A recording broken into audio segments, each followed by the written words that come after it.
Thank you for joining the event this morning. I'll start by explaining, first of all, how we're going to run this. I will give a brief introduction to what it is we're doing today, which is to look at a work of climate fiction and to get a sense of how that might be helpful to us in thinking about the future of climate change and how to address it. After that, we'll have our discussion with the panelists and then move on to Q&A in the last 15 minutes of the event. I'll start quickly by introducing the panelists.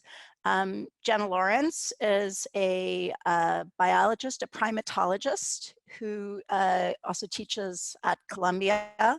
Her fuller biography, as with everyone else's, is on the event email that you received. Anthony Acciavatti is an architect and a historian of science and technology studies. He currently teaches at Yale University. Erik Olsen is runs the New York office for Transsolar, an international engineering, architecture, and planning firm that does extremely innovative and interesting work around more sustainable building systems and thinking the relationship between the built environment and climate in new ways. And Darby Minow is a writer, journalist at Grist, has written extensively about environmental and climate issues, and is currently at Columbia's MFA program in creative nonfiction, where she also runs a writing program for incarcerated writers. That said, I am going to move on. Sorry, I should introduce myself. My name's Lynnette Widder. I am trained as an architect, but at present I also teach at Columbia's Sustainability Management Master's program in the Sustainable Built Environment. Excuse me. So I wanted to set up this, this event relative to the problem of how people, most of us who are trained to think relatively concretely about the problems facing us in climate change, how we might think more speculatively and what that could give us. So right on cue, this week's New York Review of Books included Bill McKibben's review of Kim Stanley Robinson's latest book. We're going to be looking at this one, New York 2140. But McKibben wrote, quote, "We are entering a period when physical forces and our reactions to them will drive the drama on planet Earth. We are lucky to have a writer as knowledgeable and as humane as Robinson to act as a guide. He is an essential authority for our time and place, and our deliberations about the future will get better the more widely read he is, for he is offering a deeply informed view on what are quickly becoming the great questions of world politics." I may be less enthusiastic about Robinson as a writer, but what I would point out is that even our present was unimaginable to us half a year ago. And our future demands the capacity for imagination, which is not something that we're usually trained in. We distributed an excerpt of the novel on the publisher's website, but I'll just quickly review the premise. New York has been flooded over the course of half a century to a century by a series of what the author calls pulses, which are moments of dramatic ice melt that cause instantaneous sea level rise. The really wealthy people have moved either inland to Denver, or they've moved uptown to the area above Columbia, which has resisted flooding. The poorest and the most desperate are squatting the edges of the submerged city in the so-called tidal zone, where buildings are slowly falling into the water. But most of the novel's characters are somewhere in between. And they live in, most of the characters live in a refurbished Metropolitan Life Tower on 23rd Street, which has now been sealed with high-tech mastics. It's powered by solar cells painted on its walls. It's covered in rooftop farms so that it's food self-sufficient, and all the streets are now either canals or skywalks. So to start us off, what I'm going to do is I've pulled a quotation from the novel relative that I think is relevant to the expertise of each of the panelists. And I'll read the quotation for everyone, and then I'll ask the panelists for whom it's intended to respond. I'm going to start with engineering, because this is, after all, science fiction, and that seems the most futuristic part, maybe. I'll move on to architecture and infrastructure, urban infrastructure, then adaptation of animal and plant life, and then finally we get to talk about the actual writing. And after those initial questions, I think we can have a more general conversation about what a work like this actually accomplishes and provides for us. So Erik, I'm going to start with a quotation for you. And this is a description of the building, quote, "The panels were like greenhouse windows, translucent rather than transparent, and made of graphene layers. Their batteries were charged, generator fuel topped up, the photovoltaic sheathing and paint on the building as clean as it could be, and the storm would presumably wash it even cleaner. So even at the height of the storm, the building itself would provide some power, as would tide turbines down at the waterline," end quote. So I had two questions associated with this for you. One was, how futuristic do these technologies seem? Do they seem 2140? Do they seem viable today? Should we imagine something even more daring? And then the second question is it really viable to think of any building in the city as a standalone in terms of its energy and food provision? Great, good morning. So I'll start with the second part of the question and then move to the first and try to just be a little bit brief.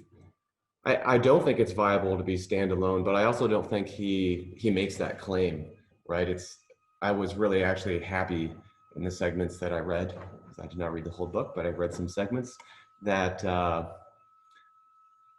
he makes a claim that the building, like, it was only something like 10%, and I have to see what he says, but it's a small amount of their food and a small amount of their energy, which comes from on-site for the building, which is really well informed, because it's something that really troubles me, is so much this idea of net zero buildings and people fantasizing that we can create buildings that are totally self-sufficient, which at the kind of densities we have in Manhattan are just is not possible. And I don't see any future that's imaginable even 100 years from now where that would be the case. And so I think that was actually really fairly well represented, that you want, in order to be able to be resilient. That's such a big topic today, and it's kind of an illustration of that. And they're very much relying on their food and energy supply to be resilient, but not to be a standalone island. So that I thought was a kind of realistic representation. They talk a lot about the dependence on the grid and the kind of local grid and more external sources for energy and so on. With regard to, is it 2140 or not? I guess I have mixed feelings, like yes and no. The portion, even in the quote you read, he mentions the graphene windows, and that was wonderful, especially for me personally, because I'm just involved in a research project, which is on something that I had never got involved before, which is researching alternative novel uses of carbon in construction, which is exactly what graphene would be. So this is actually an actual active area of research that is very, very speculative right now, where it's way too expensive, which is exactly what he also says. And so that's very, very forward looking and informed, and we have no idea where that will go and what it will become. And so I think that is quite imaginative. With regard to energy supply, I think it could be farther, and there could be things that are more imaginative that I don't know what they are. I haven't imagined what they are either, but I think most of what's described with regard to energy generation, except for PV, photovoltaic paint, which isn't really so much a thing right now, but most other things, energy storage, flywheels, everything else with regard to energy are things that we already know how to do today, and maybe they're improving and we're getting better at doing them low cost, but I would hope that 100 and 120 years we would have even more. One thing I wondered about relative to that question is, how much technological advancement could you expect in this kind of society, like seeing two opposite things. Like one, if you had these pulses which create some kind of catastrophe, does it slow down technological advancement because people are distracted and there's not money and investment in order to do it? And therefore maybe they wouldn't move as quickly as you would hope. On the other hand, maybe it becomes much more urgent and there's a real impetus that you have to develop more and there's much faster technological advancement. I don't know. I'll leave it there to start. Thanks. So Anthony, I wanted to ask you the next question as someone who's already who's done years of research on the way water engineering, specifically in the Indian subcontinent under the British, completely radicalized that landscape. So I'm going to read you a quotation that has to do with water transportation. Quote, "Out onto the crowded canal.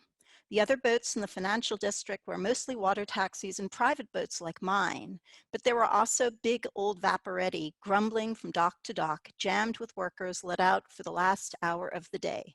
Vaporetti, as they pass each other, slow down to courteously reduce the size of their wakes. Private watercraft speed up." So how logical does it seem to you that the paradigm of street traffic could just be projected one-on-one onto New York City's waterways? And this is maybe a harder part of the question. What cultural frameworks does the past offer for projecting such things as transportation and control of water under the circumstances of radical flooding? Two really great questions. I would say that for me, I kept thinking about, and maybe it's because of the invocation of Vaporetti, but of course, less of the subcontinent, more of Venice in terms of water taxis moving through those spaces. It seems quite viable to me in the abstract, I suppose, in terms of boats that are moving past one another. But of course, in a crowded and kind of tight grid situation like Manhattan, that I imagine could certainly be quite difficult to take corners in the way that you can with a car. It reminds me a little bit of, like, in Star Wars, how when Luke Skywalker is flying through space, it seems like he's flying an airplane, but really, right, when you're in outer space, you can't make those kinds of hairpin turns. So I think there's something similar to the way that traffic in the gridded estuary of Manhattan would change dramatically. But I think also what I appreciated so much about the book is the way that he really acknowledges that New York is in this estuary that I think so many people oftentimes forget, right? That it's a brackish tidal condition of the city. So the way that that gets incorporated. So I kept thinking about, and this is maybe ties to your second part of the question of the margins. Margin meaning kind of marge, shoreline in terms of its derivation. So thinking about all of the detritus that will start to build up and all of the kind of housekeeping that has to go into this new New York City. So what would canal kind of cleanup look like in a situation like this? So all of the kind of social infrastructure that has to go into it. Given that just right out of the gate, the author is setting out to criticize capitalism, I think setting up that dynamic between the water taxis as kind of collective forms of mobility versus the private forms of mobility that speed up. Surprised me in the sense that how capitalism seems to really kind of continue within this world, and technological advancement, not as much in terms of the technological fix, which again, I kind of appreciate that this seems much more about a political, social set of circumstances that are driven by this abrupt climate change. And in that way, there's certainly the kind of pulses remind me of how people then need to adapt to the monsoon. So I think about how a canal structure in a monsoonal condition really has to have a series of locks, sluices, barrages, weirs, etc. So I start to imagine what the kind of larger metropolitan area of what once was New York City might start to look like in terms of just how centralized you can put a kind of command control system as opposed to a highly decentralized system of, say, what's alluded to with the buildings as standalone or networked conditions. So I kept trying to imagine what the larger landscape might, or seascape, estuarial scape starts to look like within this new New York. Thank you. I mean, that sounds like a great sequel. So next I wanted to talk a little bit about the adaptation of non-human life. And Jenna, I will address this to you, and I'm going to read from a part of the book that was not excerpted. There's a character who is a nature show host who travels around the world in a dirigible. So this is from her portion of the book. Quote, Amelia's cloud show was about assisting the migration of endangered species to ecozones where they were more likely to survive. In the greater Yellowstone ecosystem were herds of elk chased by packs of wolves and a mother grizzly and her cub. Then came the high plains, mostly abandoned by people even before the habitat corridors were established, now occupied mainly by vast herds of buffalo and wild horses. Then the convoluted ridges of the northern Ozarks, green and gnarly, followed by the wide braided floodplains of the Mississippi River, dense with flocks of birds. So this, I think, is a pretty broad brush, but do quote unquote ecozones sound like what might be expected 100 years from now to you? And to this idea of quote assisted animal migration and the engineering of these sort of new biotopes or ecozones, how plausible is that as a survival and adaptation strategy? There are so many layers to that question. First, good morning, everyone.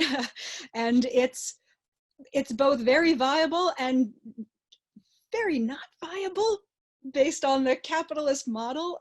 In a way, it was both, I thought, kind of the most utopian and also dystopian part of the book, because of course she mentions that 50,000 species have gone extinct, but also that apparently the Bureau of Land Management was able to, I think by eminent domain, take wide swaths of this country to form corridors, which of course is the dream, to have all of these connected habitats for animals and especially plants as well. I mean, when you talk about assisted migration, that is definitely a hot button issue. And it's generally talked about more with plants, which has, of course, it's a whole suite of problems with that. And then non-human animals, we have been, of course, either deliberately or unintentionally assisting the dispersal of all sorts of plants and of animals and microbes that come usually with their whole suite of problems, of course, with invasive species. And it just, the whole thing was fascinating. I liked that again, based on what the other parts of the speculative fiction that I am not an expert on seemed very well researched. This also was extremely well researched, and most of the ecological information he had in there seemed pretty legit, although thank you for choosing the excerpt in which he calls bison buffalo. And not only does Amelia call them buffalo, but the narrator calls them buffalo, and one of the finance dudes. So not sure what that was about, but otherwise it, of course, so it has both the upside of having connected corridors, however feasible that is, but then the downside of taking species and putting them in places where, even if based on the target species, like he has a whole side plot about assisting polar bears from the Arctic down to Antarctica. And even if the habitat down there is good enough for this target species, and the justification was, well, there are plenty of seals and there are very few orcas now, so we need a top predator to come in. And of course, it's one thing we have learned in ecology over the years is this idea of focusing on a target species generally isn't going to be sufficient enough, because of course everything is connected. And so system thinking is usually the preferable way to go about this. And just swapping out nodes in an ecosystem web generally has tended not to work so well in the past, because of course, even though something might be good for the polar bear, that doesn't mean that competitive regimes, their pathogens, all of the other parts of an ecosystem function might not be so easily swapped out. But definitely the future liberals want, in one sense, with the giant corridors. The giant corridors. Yeah, I love the idea of everyone just having left the center of the country, as if.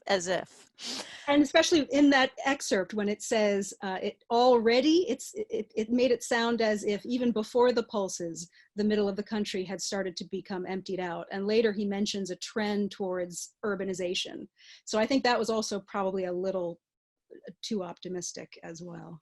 And of course, nothing really mentioned, I mean, talking about greater landscapes, it was great that we did talk about the rest of North America, but not really. I'm very curious to hear about the developing world in this world.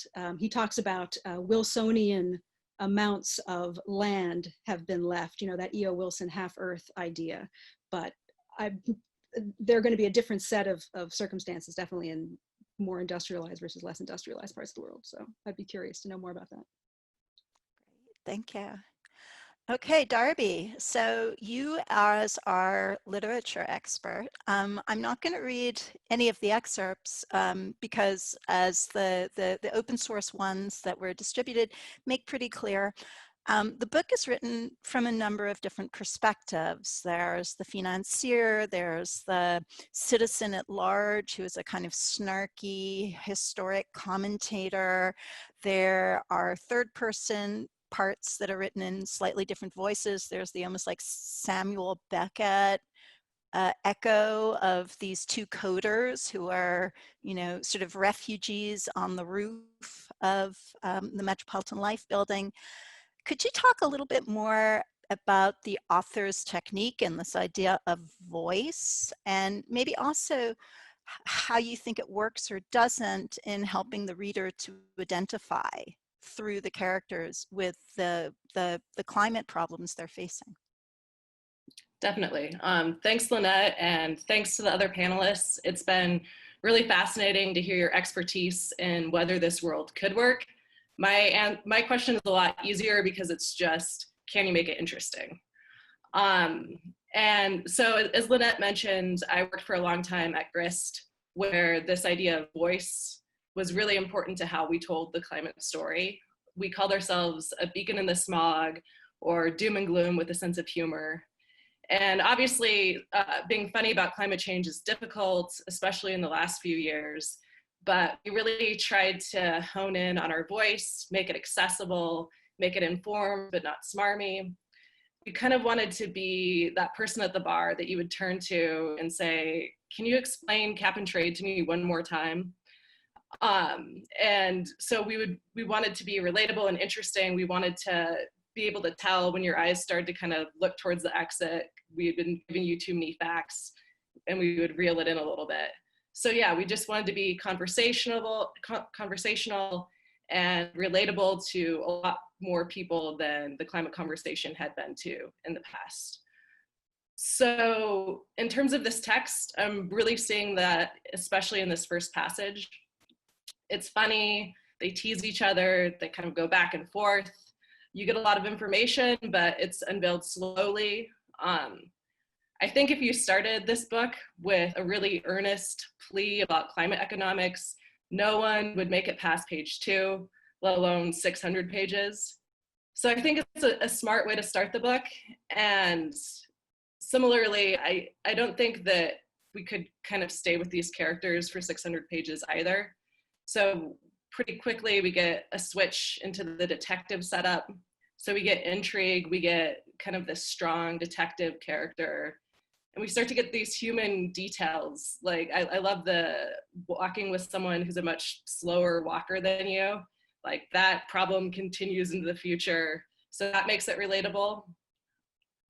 And then finally, in this last bit, there's the sort of smarmy finance bro. And it's depressing to know that people like that make it into the future.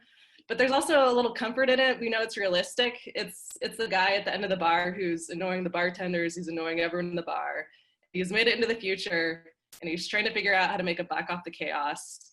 And so I think just the selection of voices shows a wide perspectives of philosophies and approaches to climate change. I think it would bring a lot of people in, make it interesting. And yeah, I think the prose itself is a little flat at times. And so I think that just based upon what I've seen, he wouldn't be able to carry this book through one perspective for 600 pages anyways. So I think it helps both the topic and kind of the level of the prose to do this switching. So yeah, I do think the technique really works here, and I think it helps a lot of information be folded in smoothly. There's obviously climate fiction that's more stylish and sharp, but it's a lot shorter. So I think this is really admirable, what he's able to accomplish.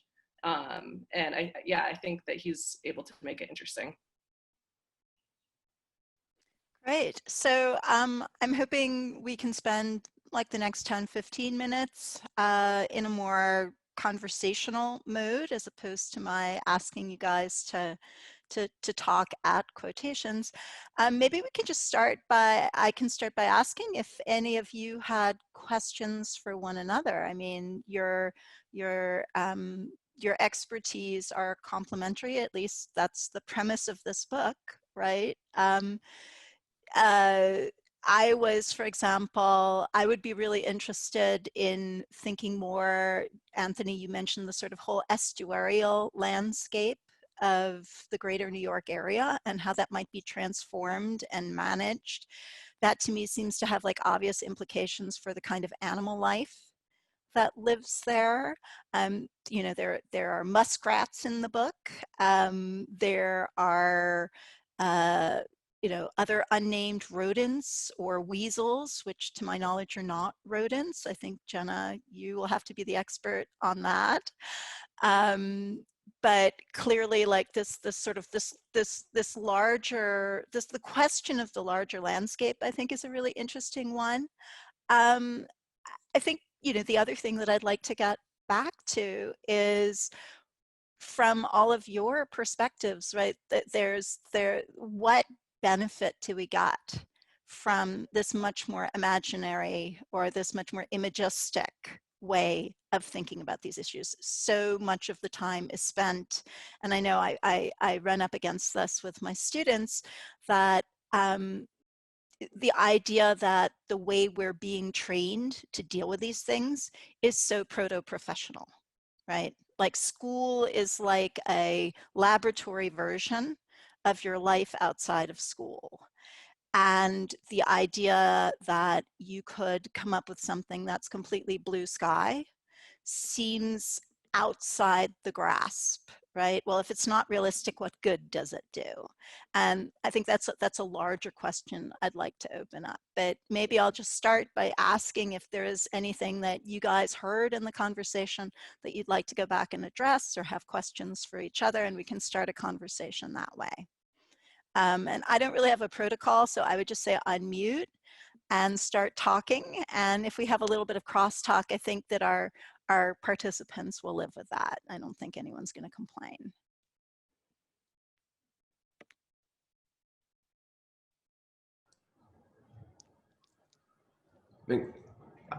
I guess I can start. I'm just really curious what Darby or anyone else has to say about the role of technology. And I mean, you described this as science fiction, but is it really science fiction? Because to me, normally that's about imagining, the technology is imagined in order as a device to send some other message.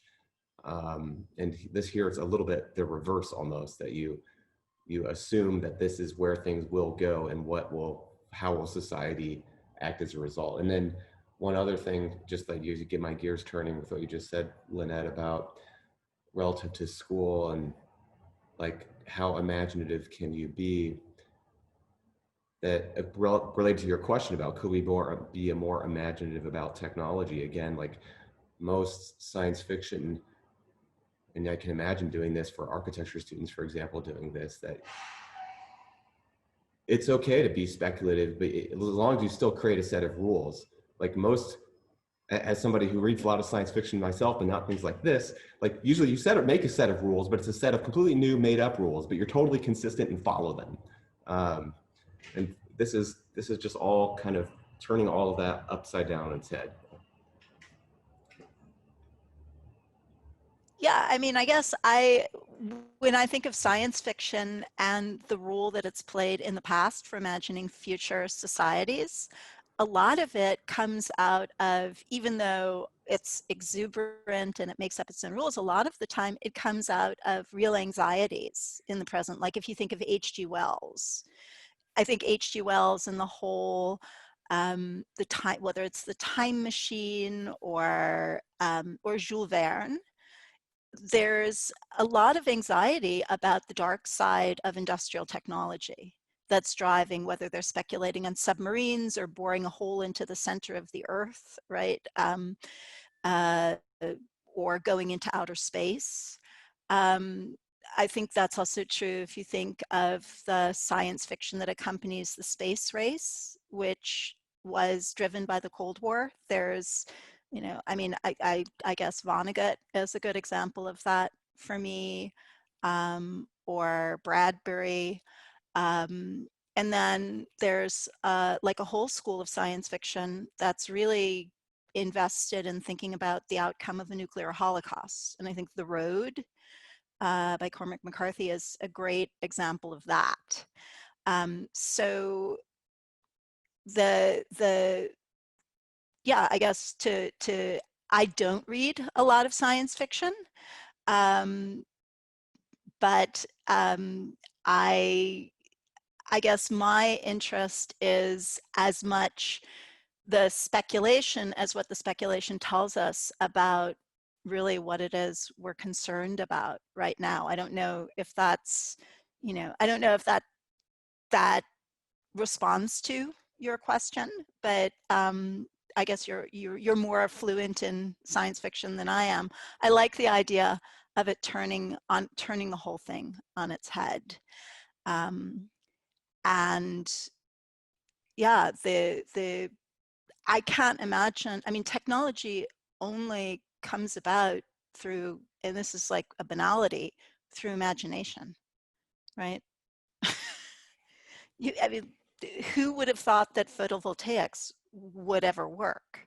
It's completely, the technology, the base idea of photovoltaics has so little to do with energy, electrical generation from combustion, right? Like they're completely different paradigms of how electricity could be made, at least to my mind, that I don't know, Eric, you can correct me if I'm wrong, or anyone's welcome to correct me if I'm wrong, but that seems to me already a turning on its head. Yeah, and I would just add that, I mean, a lot of science fiction is dystopic and a lot stranger than this. You get, with like Black Mirror, you can see these technologies where they just take it to the extreme. And with this, I didn't see a lot of technology, at least in what I read, that was new or thoughts that were particularly new. It was more just, if we follow this path, will there be a utopia in the end? And that to me was the stranger idea, that we would have these two massive events and still kind of be able to grapple together a civilization that was in any way fair. Reminded me a little bit of Station 11, which is about a pandemic that wipes out most of the world and everything kind of crashes, and now it feels a little bit more realistic. But the people within that are still kind of able to build culture and society. So that's science fiction, and it's also taking very real risks and threats and just kind of following to that end and seeing if anything can emerge out of that.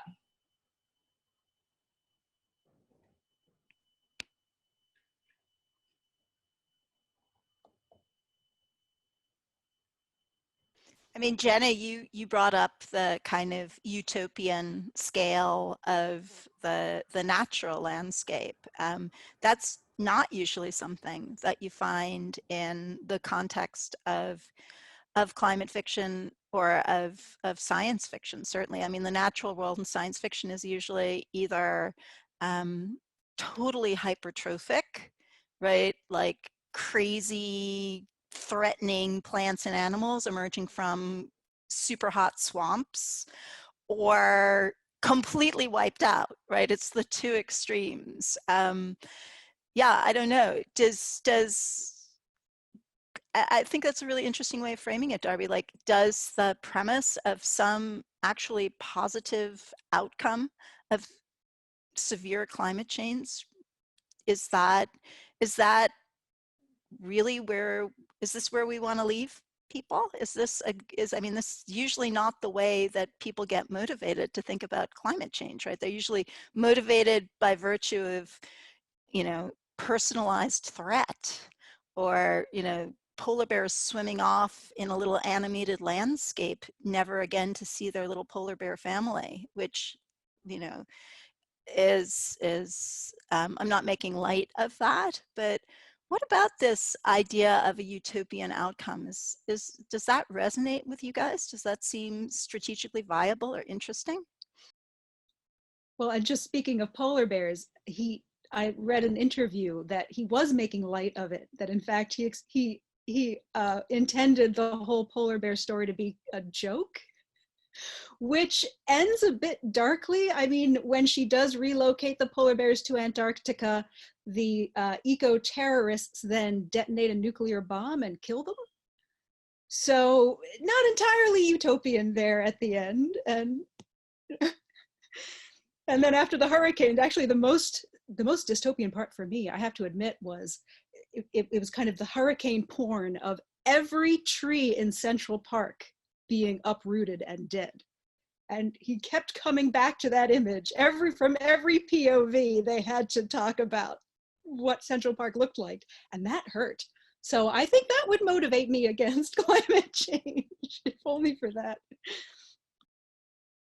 I just want to push back a little bit on Lynnette's comment, because I don't think it has motivated people. I don't think that people being scared has really changed things.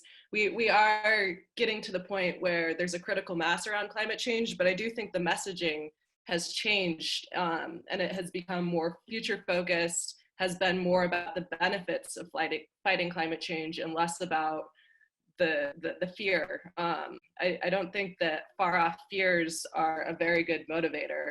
So maybe being able to see a kind of future culture where some things have been worked out. Obviously, we're not going to be able to save everything, but there is something worth fighting for, is more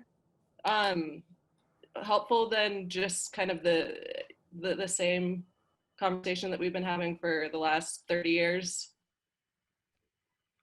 I also don't know if it's, I mean, Lynnette, you said like it's utopian. I definitely don't think it's very utopian. Like it's more survivalist, right? Like you can think of that movie Waterworld like this. I mean, not quite as bad as that, but it's you know, it shows that life will go on and that you can do things. But if like your freedom of movement, freedom to do different things with your life seems to be restricted in that world, at least from my takeaway from the bits that I read. And, I think one other thing I picked up on that I thought was really interesting, that I don't know how much it shows up in other parts of the book. There's one passage where he took a little jab at climate adaptation, basically saying we're giving up with climate adaptation, and why aren't we focusing more on climate change mitigation, basically implying all the people that did adaptation are sellouts,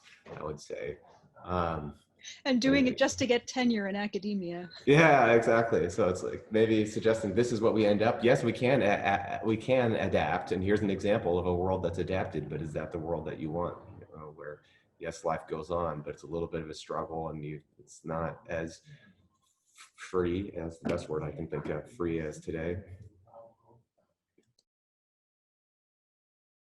I mean, not only is it not as free, there are a lot of points in the book that reminded me of like the sort of 5 points Jacob Riis like turn of the 19th to 20th century New York, or for any of you who read Luc Sant's amazing book Low Life, right? The idea that there are now these orphan street urchins who, you know, are running around treasure hunting, risking their lives, sort of living, you know, little Oliver Twist characters.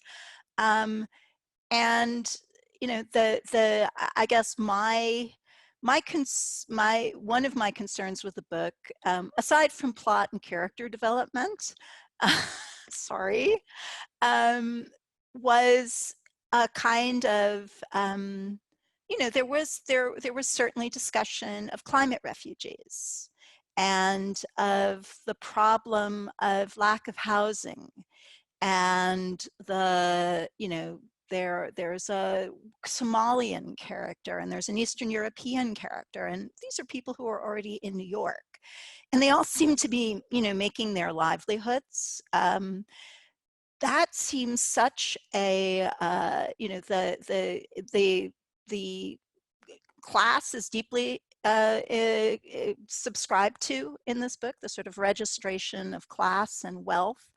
But there seemed to be a kind of ease of problem solving around the problems of human migration. And that seems to me such an enormous issue here. You know, Anthony, you mentioned the way the monsoon season is taken into account. And from what I recall from your work, much of it has to do with the absolute, you know, the imperative that all settlements move. Right? You move out of the way of the water at the same time as you're managing it. And that seemed to me a kind of implausibility here, right? The idea that there is land and home for everyone, even if it's tight. And, you know, the present on the margins of people who've been moved. I don't know if anyone wants to respond to that.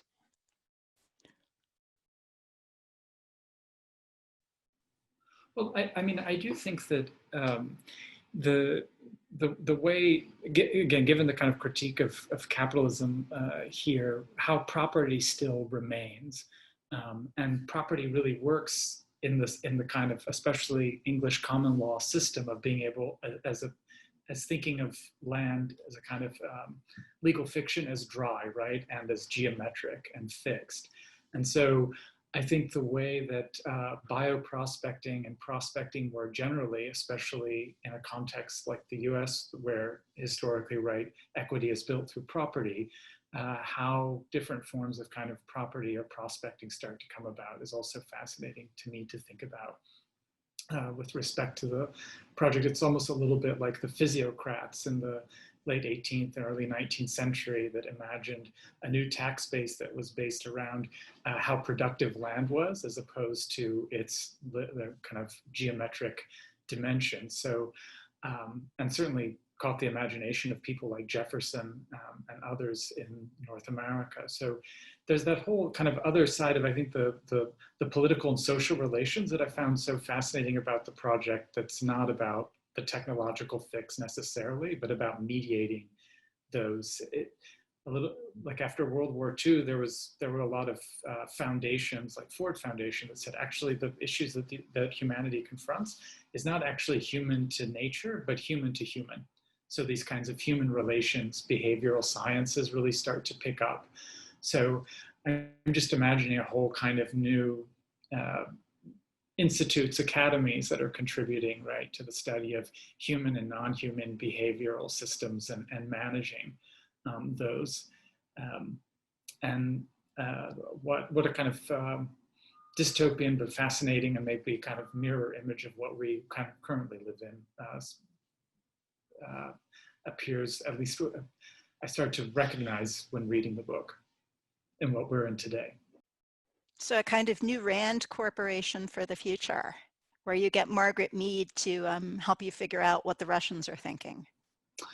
Exactly, maybe work on some exhibitions at the Museum of Modern Art to go with it too, or whatever new form of public displays of art happen to be in 2140.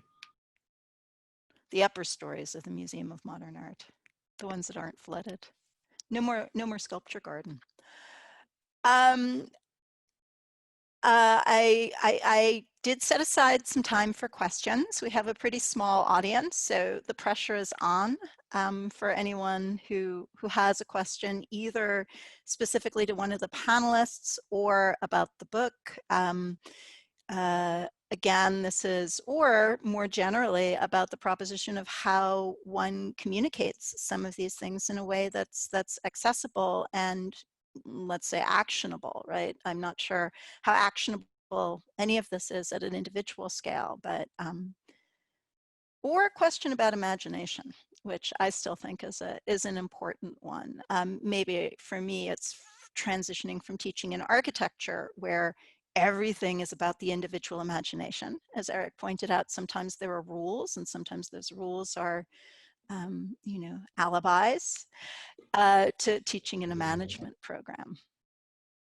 Erik, did you want to add something there? I was just going to say that the rules are what make it interesting, right? And it's more interesting when there are rules, even if they're made up rules.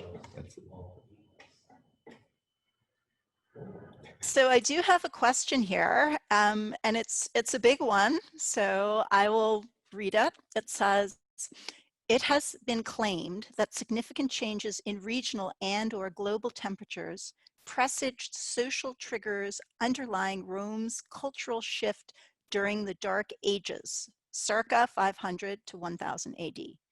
Did this author cover cultural change with sufficiently realistic ideas?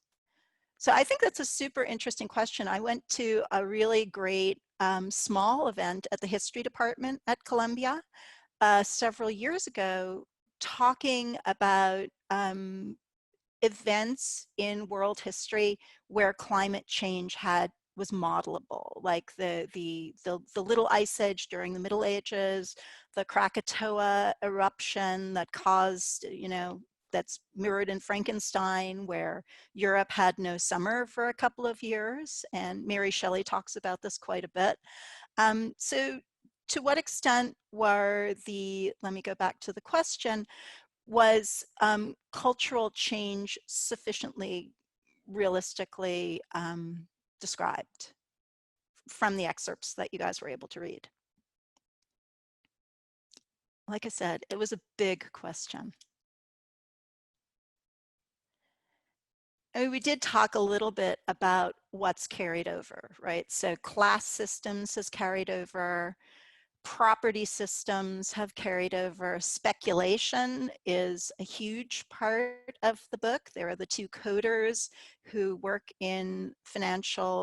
for financial services and try and throw a monkey wrench into it. There's the finance bro who's actually developed, I think it's kind of funny, an index for following the value of sunken assets, right? One of the few, not one of the few, a memorable pun. But yeah, I mean, to what extent do you guys think that this registration of so much that's recognizable, you know, there's a sort of history to this. To what extent does that make sense? I kept wanting to call this book 2040, just because that's about how far in the future the culture seems. I think it's realistic that there would be sort of these character types in 2140, but I would assume that these massive human extinction events would have much more of a register on culture than what they have in this. Yeah, I mean, I sort of imagined Mad Max going on in Australia while all this was going on, you know, whatever, right? Yeah, I would kind of agree. I had to also keep looking at the book's title to remind myself exactly what year it had been located in, because so much of it seemed so familiar. I think, Lynnette, if you think of some of the types that you even mentioned, like the coder and so on, those are things that didn't exist 120 years ago for us. And it's like basically what most people do didn't even exist as professions 120 years ago. So why wouldn't that happen again, right? Yeah, absolutely. Absolutely. I mean, like the idea that there are actually people who are specialized in writing code at that point, or that the New York Stock Exchange has prevailed in some kind of permutation does seem strange to me. And several times he does make the point that the true New York has returned, or the New York that we all thought it was, now it really has become, you know, so that was, yeah. Yeah, it was a sort of, you know, a throwback to all the people who are now are like, finally, we're going back to the New York of the 70s when artists could live here. Okay, we have another question. Most dystopian novels, and the examples given are Anthem and This Perfect Day, convey economic utopias and in some cases ecological utopias, but definitely not social utopias. Is a focus on social systems does a focus on social systems crashing provide enough stimuli to generate some passion in readers?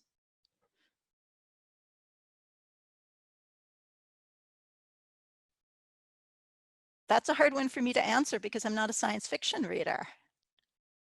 So would it be enough if would readers, I guess the question is, the envisioning of a future world is part of it, but if social systems fell apart, what would that leave the reader with? I mean, I think I don't know that everyone would call The Road science fiction, but The Road is certainly about social systems falling apart and residual familial systems sort of driving the plot.